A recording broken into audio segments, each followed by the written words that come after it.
Yung sa Elle's Kitchen, gagawa po ako ng pizza. Ayan na po, nakako po spinach, red onion, tomatoes, tsaka po, ano po, olive, black olive.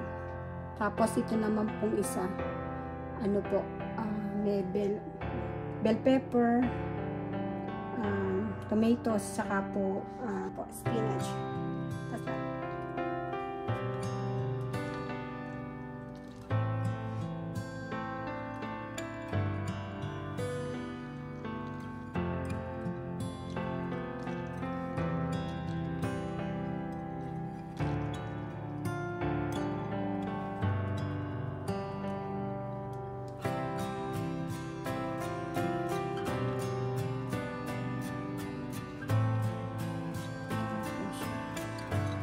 Thin crust lang po yan. Wala nga pong crust. Thin na tinapay sa ilalim. Ayan po. Ito po siya. Hindi pa po luto.